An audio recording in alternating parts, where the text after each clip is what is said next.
मित्रों, आज हम भगवत गीता के तीसरे अध्याय के 5वें श्लोक की ओर बढ़ते हैं। संस्कृत श्लोक है, न हि कश्चित् क्षणमपि जातु तिष्ठत्य कर्मकृत् कार्यते ह्यवशः कर्म सर्व प्रकृति जयर्गुणे। यह श्लोक जीवन का एक गहरा सत्य प्रकट करता है, जिसे समझ लेना हर साधक, हर इंसान के लिए जरूरी है। भगवान श्री कृष्ण यहाँ अर्जुन को कर्म की प्रकृति, उसके अनिवार्य स्वरूप और मनुष्य की असली स्थिति का ज्ञान दे रहे हैं। इस श्लोक में भगवान कहते हैं, हे अर्जुन, कोई भी व्यक्ति एक क्षण के लिए भी बिना कर्म किए नहीं रह सकता, क्योंकि प्रकृति के गुणों द्वारा सभी जीव अपने अपने कर्म करने को बाध्य हैं। यहाँ श्री कृष्ण यह समझा रहे हैं कि कर्म न करना असंभव है, क्योंकि कर्म करना मनुष्य की स्वाभाविक प्रवृत्ति है। अब इस श्लोक को सरल रूप में समझें। न ही कश्चित क्षणमपि जातु तिष्ठति अकर्मकृत। इसका अर्थ है, कोई भी जीवित व्यक्ति एक पल के लिए भी निष्क्रिय नहीं रह सकता। कार्यते ही अवश्य कर्म सर्व प्रकृतिजय गुणैः, यानी प्रकृति के गुणों द्वारा हर व्यक्ति अपने आप कर्म करता है, चाहे उसे पता हो या न हो। यहाँ प्रकृति जैर गुणैः का बहुत सुंदर अर्थ है। सृष्टि में तीन प्रमुख गुण हैं, सत्व, रज और तम। ये तीनों ही गुण हमारे हर विचार, हर क्रिया, हर प्रतिक्रिया को प्रभावित करते हैं। सत्वगुण हमें शांति, संतुलन और ज्ञान की ओर ले जाता है। रजोगुण हमें कर्म, इच्छा और गतिविधि की ओर, और तमोगुण हमें आलस्य, भ्रम और अज्ञान की ओर खींचता है। ये तीनों गुण प्रकृति के हैं, और जब तक हम इस भौतिक जगत में हैं, ये गुण हमारे अंदर सक्रिय रहते हैं। अब जरा सोचिए, हम सांस ले रहे हैं, बोल रहे हैं, सोच रहे हैं, चल रहे हैं, ये सब कर्म है। यहाँ तक कि जब हम कहते हैं, मैं कुछ नहीं कर रहा, तब भी शरीर और मन के स्तर पर बहुत कुछ हो रहा होता है। शरीर के भीतर हृदय धड़क रहा है, श्वास चल रही है, पाचन हो रहा है, मन विचार कर रहा है। ये सब कर्म है। इसीलिए भगवान कहते हैं कि कोई भी व्यक्ति एक क्षण के लिए भी बिना कर्म किए नहीं रह सकता। अर्जुन के मन में यह भ्रम था कि अगर वह युद्ध नहीं करेगा, तो वह पाप से बच जाएगा। लेकिन श्री कृष्ण उसे समझाते हैं, हे अर्जुन, कर्म से भागकर भी तू कर्म से बच नहीं सकता। अगर तू युद्ध नहीं करेगा तो भी तेरे विचार, तेरी भावनाएं, तेरी शंकाएं, ये सब कर्म का ही रूप है। इसलिए कर्म से भागने की जगह कर्म को सही भावना से करना ही मुक्ति का मार्ग है। भगवान का यह संदेश आज के समय में भी उतना ही प्रासंगिक है। आज कई लोग कहते हैं, मुझे कुछ नहीं करना, मैं बस शांति चाहता हूं। लेकिन सच ये है कि जब तक शरीर जीवित है, तब तक कर्म चलेंगे ही। शांति का अर्थ यह नहीं कि कर्म रुक जाए, बल्कि यह है कि कर्म करते हुए मन शांत रहे। यही कर्मयोग है। गीता हमें सिखाती है कि कर्म से भागना संभव नहीं है, लेकिन कर्म में आसक्ति छोड़ना संभव है। यही सच्चा योग है। उदाहरण के लिए, अगर कोई व्यक्ति समाज सेवा करता है तो उसका कर्म चल रहा है। अगर वह सेवा फल की इच्छा से कर रहा है, यश, प्रसिद्धि, मान सम्मान के लिए, तो वह कर्म उसे बांधेगा। लेकिन अगर वही कर्म निस्वार्थ भाव से भगवान को समर्पित होकर किया जाए, तो वह मुक्ति का मार्ग बन जाएगा। अब अवश्य कर्म कार्यते का अर्थ समझिए। इसका मतलब है कि मनुष्य अपने आप कर्म करने को बाध्य है। यह प्रकृति की एक स्वाभाविक शक्ति है, जो हर जीव को चलाती है। जैसे हवा बहती है, नदी बहती है, आग जलती है, वैसे ही जीव कर्म करता है। इसे आप रोक नहीं सकते। कभी-कभी हम सोचते हैं, मैं अपनी मर्जी से कुछ नहीं करूंगा, लेकिन भीतर की प्रवृत्तियां, विचार, इच्छाएं हमें कर्म करने को प्रेरित करती है। अगर कोई व्यक्ति यह सोचकर बैठ जाए कि वह पूरे दिन कुछ नहीं करेगा, तो भी उसका मन किसी न किसी विचार में उलझा रहेगा। वह कुछ सोचेगा, किसी चीज की कल्पना करेगा, किसी स्मृति में खो जाएगा। यह सब भी मन का कर्म है। इसलिए भगवान कहते हैं, अकर्मकृत रहना असंभव है। यहाँ गीता हमें एक बहुत बड़ा जीवन संदेश देती है। कर्म करना तो तय है, अब चुनाव यह है कि हम उसे कैसे करते हैं। क्या हम उसे आसक्ति, भय या स्वार्थ से करेंगे, या फिर समर्पण, प्रेम और कर्तव्य से?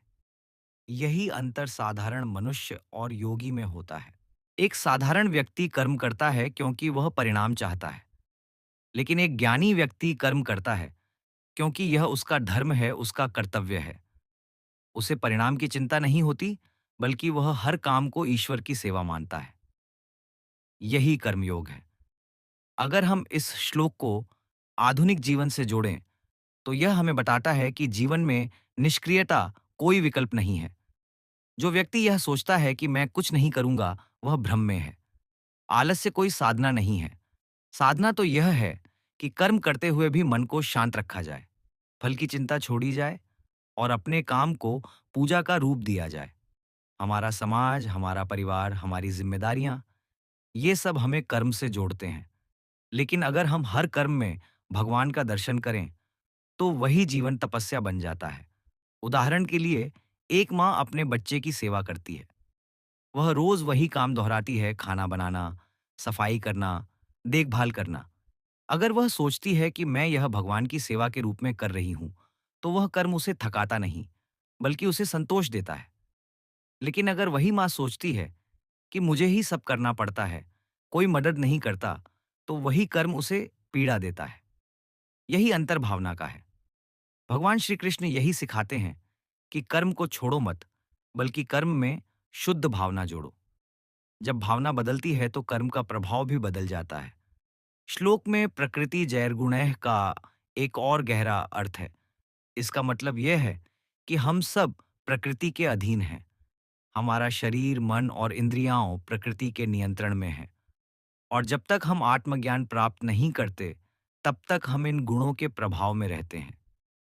कभी हम सत्वगुणी होकर शांत और संयमी महसूस करते हैं, कभी रजोगुणी होकर सक्रिय और इच्छाओं से भरे रहते हैं, और कभी तमोगुण के प्रभाव में आकर आलसी या उदास हो जाते हैं।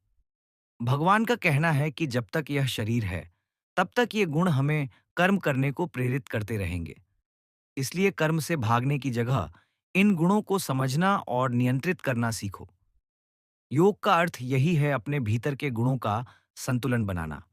अर्जुन के मन में युद्ध को लेकर दुविधा थी।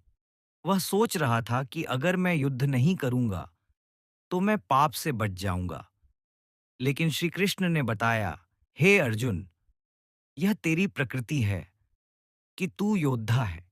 अगर तू युद्ध नहीं करेगा, तो भी तू अपने स्वभाव के विरुद्ध नहीं रह सकेगा। तेरी प्रकृति तुझे किसी न किसी रूप में कर्म करने को प्रेरित करेगी। आज भी यही बात हर इंसान पर लागू होती है। अगर कोई व्यक्ति अपने कर्तव्य से भागने की कोशिश करता है, तो जीवन उसे फिर किसी न किसी रूप में उसी कर्म के सामने ला खड़ा करता है।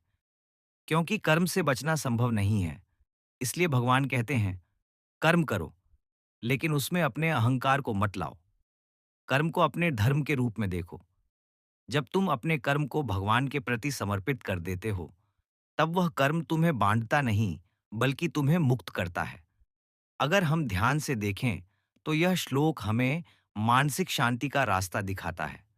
हम सब हर दिन काम करते हैं, लेकिन हमारा मन बेचैन रहता है, क्योंकि हम हर कर्म का फल अपने लिए चाहते हैं। अगर हम यह समझ लें कि कर्म हमारा धर्म है और परिणाम भगवान का कार्य है, तो जीवन में तनाव और भय खत्म हो जाएंगे। भगवान श्री कृष्ण का यह श्लोक हमें यह भी सिखाता है कि कर्म केवल बाहरी नहीं, आंतरिक भी होता है। मन, बुद्धि और इंद्रियों के स्तर पर भी हम निरंतर सक्रिय रहते हैं। इसलिए अगर हम बाहर से शांत बैठें, लेकिन भीतर में विचारों का तूफान चल रहा हो, तो वह भी कर्म ही है। गीता हमें यह मार्ग दिखाती है कि हमें कर्म को त्यागना नहीं है, बल्कि उसे साधना बनाना है। जब हम हर कर्म को ईश्वर को समर्पित कर देते हैं, तो वही कर्म पूजा बन जाता है। तो मित्रों, यह श्लोक हमें सिखाता है कि कर्म से भागना अज्ञान है, कर्म को स्वीकारना और उसमें संतुलन बनाना ज्ञान है। कोई भी व्यक्ति बिना कर्म किए नहीं रह सकता। इसलिए अपने कर्म को सही दिशा में लगाओ, सेवा, प्रेम, भक्ति और कर्तव्य की दिशा में। अगर हम इस श्लोक को अपने जीवन में उतार लें, तो हमारा हर काम एक साधना बन सकता है। चाहे हम किसी कार्यालय में काम करते हों, किसी खेत में, किसी दुकान में या घर पर, हर जगह हम भगवान की सेवा कर सकते हैं। बस भाव बदलना है। भगवान श्री कृष्ण का यह उपदेश केवल अर्जुन के लिए नहीं, बल्कि हर उस व्यक्ति के लिए है जो अपने कर्तव्य और आध्यात्मिकता के बीच उलझा हुआ है। कर्म करो, क्योंकि कर्म ही जीवन है, लेकिन उस कर्म के पीछे निःस्वार्थ भावना रखो, तभी तुम मुक्त हो सकते हो। मित्रों, अगर यह व्याख्या आपको प्रेरणादायक लगी हो, तो इसे अपने जीवन में ज़रूर अपनाइए। हर काम करते समय मन में यह भाव रखिए कि मैं यह भगवान के लिए कर रहा हूँ। आप देखेंगे कि धीरे-धीरे जीवन से तनाव मिटने लगेगा और मन में शांति का प्रवाह बढ़ेगा।